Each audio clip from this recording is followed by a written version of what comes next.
Hello दोस्त, स्वागत है आपको फोरम स्टडी यूट्यूब चैनल पर।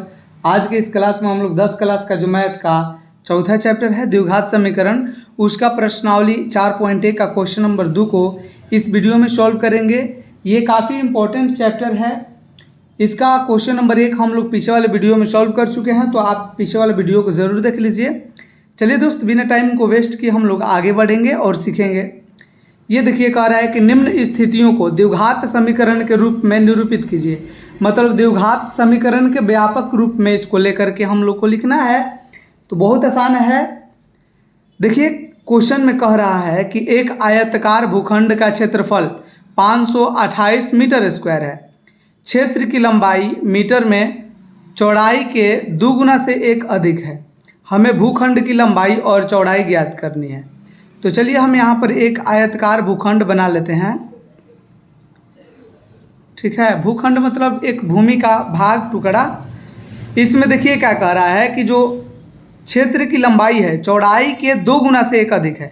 तो चौड़ाई को हम मान लेंगे x है, तो लंबाई बताइए क्या हो जाएगा, 2 गुना से 1 अधिक हो जाएगा। ये मान लीजिए कि x है, तो इसका हम 2 गुना कर देंगे, मतलब 2x और 1 ज़्यादा हम लोग कर देंगे, तो ये लंबाई हो जाएगा। तो ये आप लोग समझ चुके होंगे। तो जब हम इसका हल करेंगे तो लिखेंगे माना कि आयताकार भूखंड की चौड़ाई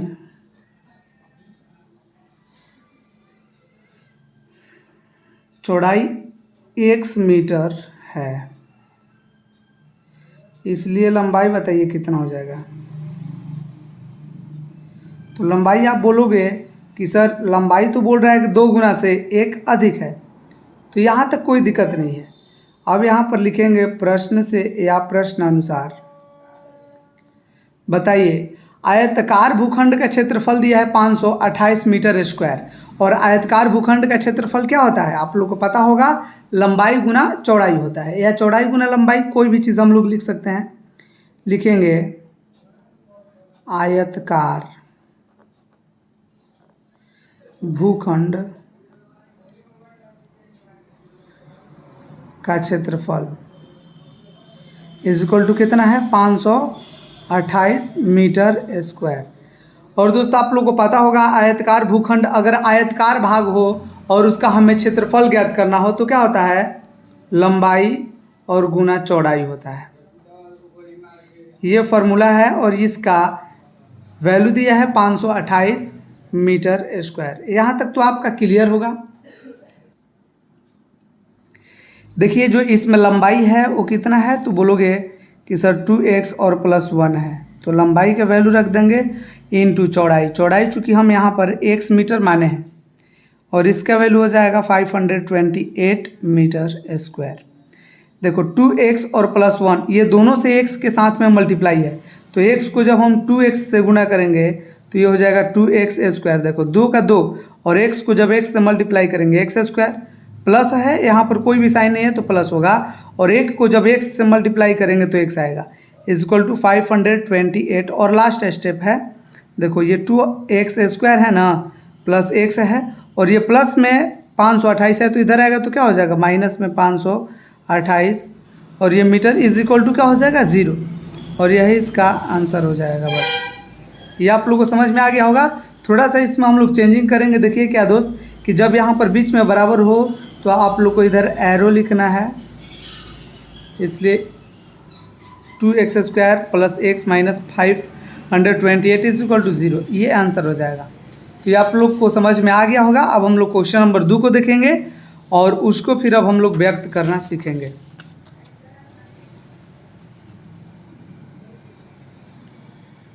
देखिए क्वेश्चन नंबर 2 में क्या कर रहा है, 2 क्रमागत धनात्मक पूर्णांकों का गुणनफल 306 है। हमें पूर्णांक को ज्ञात करना है। 2 लगातार धनात्मक पूर्णांक है, तो यहाँ पर लिखेंगे माना कि पहला पूर्णांक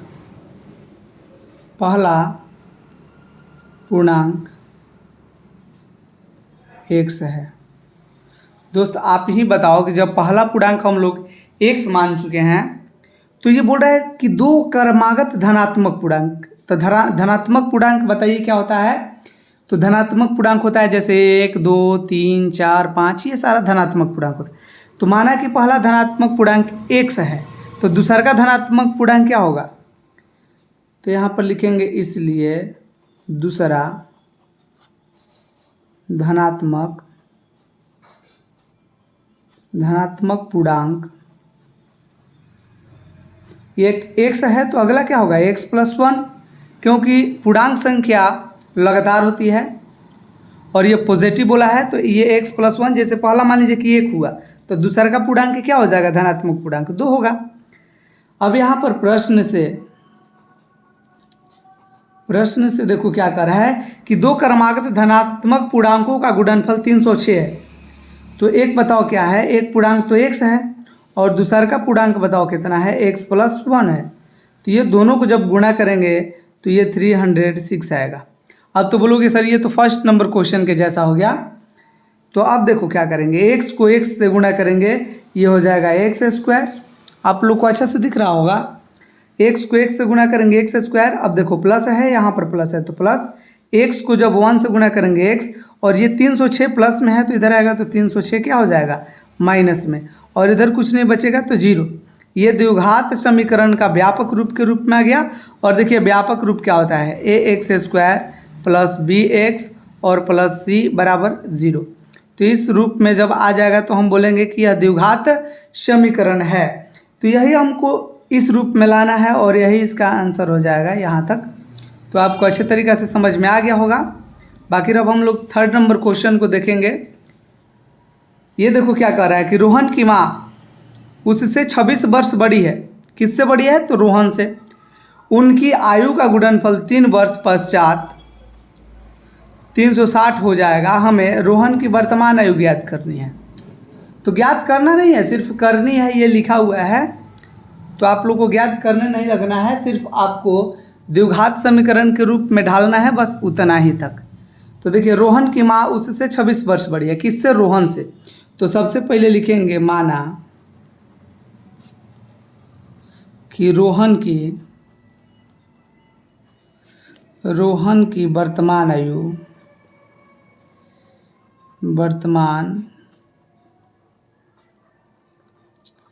आयु x वर्ष है। ये रोहन की वर्तमान आयु हो गई। तो उसकी माँ की आयु बताओ क्या हो जाएगा। यहाँ पर लिखेंगे माँ की वर्तमान आयु।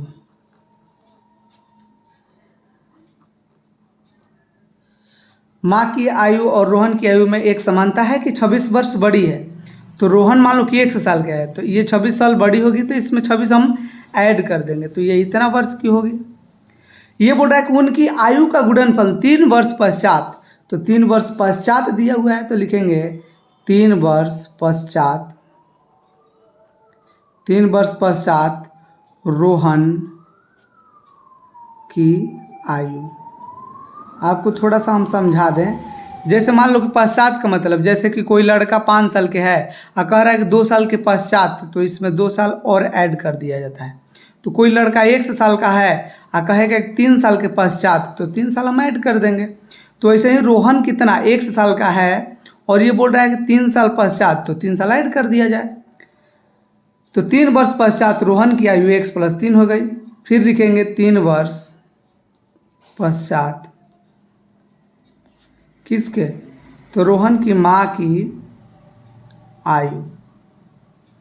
रोहन की माँ कितने साल की है, x+26 साल की है, और 3 साल हम जोड़ देंगे, तो ये कितना हो जाएगा, x+26 और 3 जोड़ेंगे तो 29 वर्ष की हो जाएंगे। लिखेंगे प्रश्न से कह रहा है कि उनकी आयु का गुणनफल 3 वर्ष पश्चात 360 है। तो 3 वर्ष पश्चात उन लोग का आयु क्या है, तो एक का है x+3 बरिस और एक का है x+29 बरिस। ये ब्रैकेट लगा दिए हैं, तो ब्रैकेट का मतलब गुना होता है। तो ये दोनों को हम मल्टीप्लाई करेंगे तो जब आएगा 360। तो देखो x को ये दोनों से मल्टीप्लाई किया जाता है, x को ये दोनों से 9th क्लास में आप लोग पढ़े हैं, प्लस 3 को, देखो 3 को भी दोनों से मल्टीप्लाई करेंगे, बाकी ये 360 है। देखो x को जब x से गुणा करेंगे तो क्या आएगा एक्स स्क्वायर प्लस 29 को x से गुणा करोगे तो 29x प्लस है, यहाँ पर प्लस है तो प्लस 3 को x से गुणा करोगे 3x प्लस प्लस प्लस 3 को 29 से गुणा करेंगे तो 29 तिया 87 होता है 87। और दोस्त ये देखो 360 प्लस में है तो इधर हम लोग ला देंगे और ये माइनस में हो जाएगा, इस साइड कुछ ना बचेगा तो 0। अब लास्ट स्टेप देखो एक्स स्क्वायर प्लस ये 29 को एक्स है या 3 को ये एक्स है तो 29 और 3 कितना हो जाएगा 32x मतलब 32 को एक्स हो जाएगा। ये माइनस में और ये प्लस में है तो घटेगा, बड़ा वाला में से छोटा वाला घटाएंगे तो 0 में से 7 नहीं घटेगा, इसको 10 बनाना पड़ेगा और 10 में से 7 घटेगा तो 3 आया, ये 5 हो जाएगा, 5 में से 8 नहीं घटेगा तो 15 बनाएंगे और 15 में से 8 घटेगा 7, ये 2 हो जाएगा तो 273 ये माइनस में है बराबर 0। अगर नहीं आया तो ये 360 है और इसमें से 87 को माइनस कर दिया जाए, जो आएगा आंसर हो जाएगा। देखो बीच में क्या है इज इक्वल टू है तो हम लोग को इधर एरो लगा देना है और यही इसका आंसर हो जाएगा। तो ये भी आपको समझ में आ गया होगा 3 नंबर क्वेश्चन।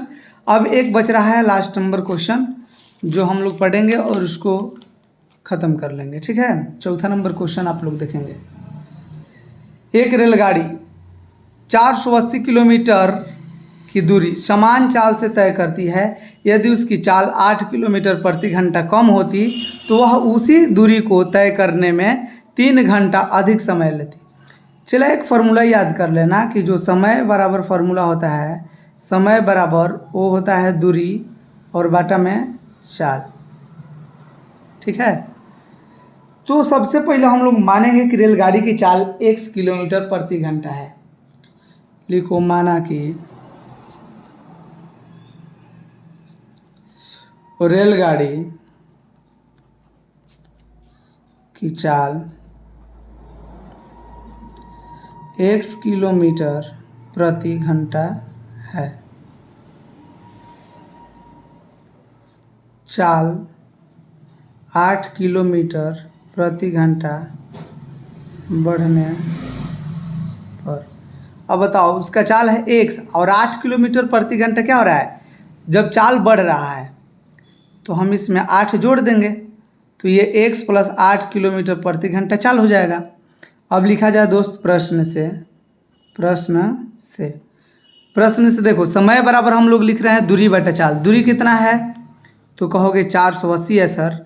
चाल इसका पहलका स्थिति में क्या है x, फिर इसका दूरी है 480, उस समय अब चाल क्या हो जा रहा है x प्लस 8। देखो इसमें चाल इसका ज़्यादा है तो जब चाल ज़्यादा है तो ये दूरी बट्टा चाल इज इक्वल टू समय है और ये भी समय है तो इसमें 3 घंटा का समय जब 8 किलोमीटर प्रति घंटा कम की जाती है। तो यहाँ से दोस्तों हम लोग गलती कर चुके हैं, ये सुधारना पड़ेगा, इसको आप लोग सुधार लीजिए।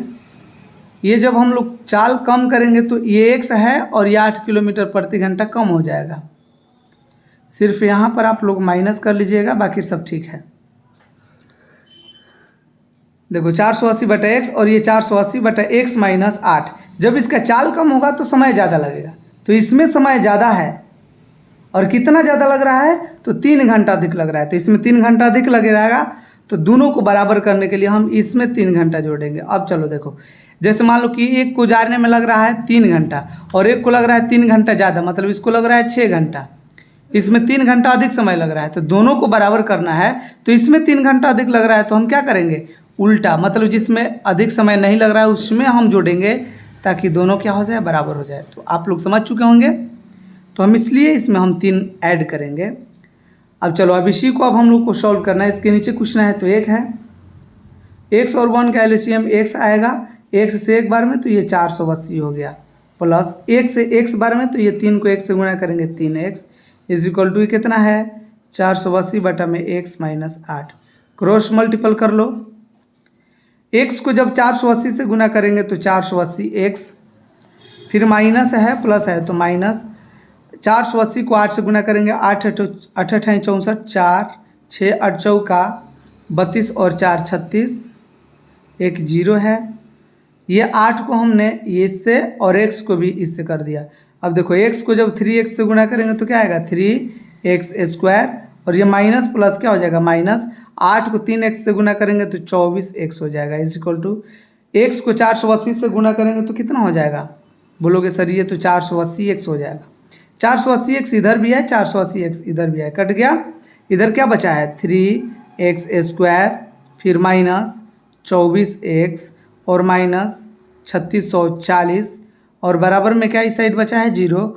और यही इसका आंसर हो जाएगा। फिर से अब समझा रहे हैं, थोड़ा सा आप लोग को ना दिखा होगा। 3x² यह बच गया है। फिर उसके बाद x वाला टर्म लिखेंगे तो माइनस 24x है, उसके बाद माइनस 3640 है और बराबर में कुछ ना बचा तो 0। और ये इसका आंसर हो गया। तो ये सारा क्वेश्चन हम लोग सॉल्व कर चुके हैं। तो आप आगे की वीडियो के लिए चैनल को सब्सक्राइब कर लीजिए ताकि आपको हर एक वीडियो का नोटिफिकेशन मिले। तो चलिए दोस्त, मिलेंगे अगले वीडियो में, तब तक के लिए धन्यवाद।